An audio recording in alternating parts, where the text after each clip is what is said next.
السلام علیکم۔ سیرت النبی قسط نمبر 9 میں آج ہم مشرکین مکہ کے معبودان باطلہ کے بارے میں ذکر کریں گے۔ آپ صلی اللہ علیہ وآلہ وسلم کی ولادت مبارکہ کے وقت عربوں اور خصوصاً مشرکین مکہ میں جن بتوں کو اہم جانا جاتا تھا ان کی تفصیل درج ذیل ہے۔ حبل، یہ مشرکین مکہ کے سب سے اہم ترین بتوں میں سے ایک تھا۔ دراصل یہ اہل مکہ یا اہل شام کا دیوتا بال تھا، جس کے معنی طاقتور کے ہیں، اور جسے عربوں نے بال کی تحریف شدہ شکل حبل کا نام دیا۔ یہ بت قریش مکہ کو انسانی مورت کی شکل میں ملا جو سرخ عقیق سے تراشا ہوا تھا۔ اس کا دایاں ہاتھ کٹا ہوا تھا۔ قریش مکہ نے وہ سونے کا بنوا کر لگا دیا۔ حبل خاص خانہ کعبہ کی چھت پر نصب تھا۔ مشرکین مکہ جنگوں میں اسی حبل کا نام لے کر نعرے لگاتے تھے۔ فتح مکہ کے موقع پر حضرت علی رضی اللہ تعالیٰ نے اسے پاش پاش کر دیا۔ اور دوسرا بت تھا عزا۔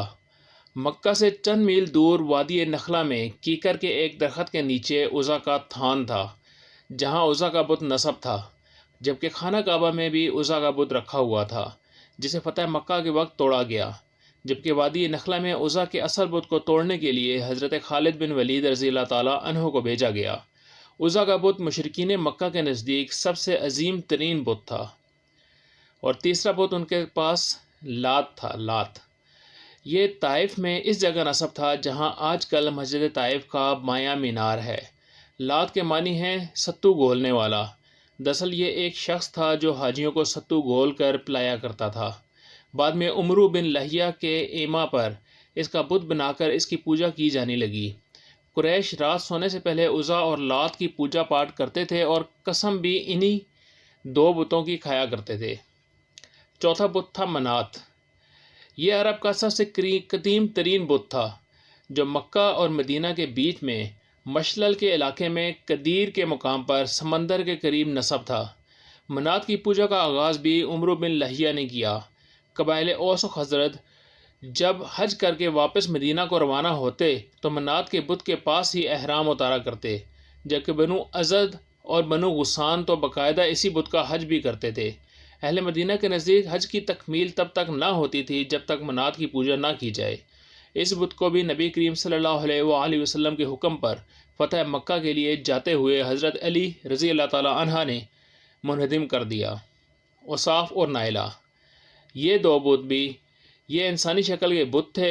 دراصل ایک مرد آصاف اور عورت نائلہ کعبہ میں زنا کے مرتکب ہوئے، اور جب لوگوں نے آ کر دیکھا تو وہ پتھر بن چکے تھے۔ اہل مکہ نے انہیں عبرت کے لیے صفا و مروہ پر رکھ دیا تھا، مگر انہیں بھی عمرو بن لہیہ حرم کعبہ میں لے آیا اور زمزم کے پاس رکھ دیا۔ لوگ ان کا طواف بھی کرتے اور قربانیاں بھی کرتے تھے۔ سوا، یہ ان 5 بتوں میں شامل تھا جن کو قوم نوح پوجا کرتی تھی اور جنہیں عمرو بن لہیہ شام سے لایا تھا۔ باقی 4 بتوں میں نصر، ود، یعوق اور یعوث شامل ہیں۔ یہ بت عورت کی شکل میں تھا اور مدینہ منورہ کے قریب نصب تھا۔ نصر، یہ بت یمن میں حمیر کے علاقے میں نصب تھا۔ یہ گدھ کی شکل میں تھا۔ اہل حمیر تب تک اس کی پوجا کرتے رہے جب تک انہوں نے یہودی مذہب اختیار نہ کر لیا۔ یعوق، یعوق کے معنی مصیبت روکنے والا ہیں۔ گھوڑے کی شکل والا یہ بت عمرو بن لہیہ شام سے لایا تھا اور بنو ہمدان اور خولان کے حوالے کیا تھا، جو اسے اپنے ساتھ یمن لے گئے اور اسے صنعا سے کچھ فاصلے پر ارحب کے مقام پر نصب کر کے اس کی پوجا شروع کر دی۔ یغوث، یہ بت بھی یمن کے ایک علاقے اکما میں نصب تھا۔ یہ شیر کی شکل کا بت تھا۔ یغوث کے معنی فریاد کو پہنچنے والا ہیں، یعنی کہ فریاد کو پہنچنے والا۔ ود، یہ بت 2 متہ الجندل کے مقام پر نصب تھا اور بنو کلب اس کی پوجا کرتے تھے، جبکہ قریش مکہ بھی اس کی عظمت کے قائل تھے اور اس کو پوجتے تھے۔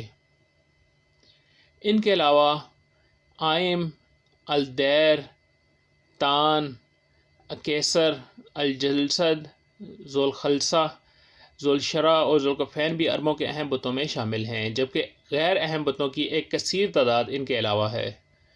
کہانی مزید جاری ہے، ہمارے ساتھ رہیے گا۔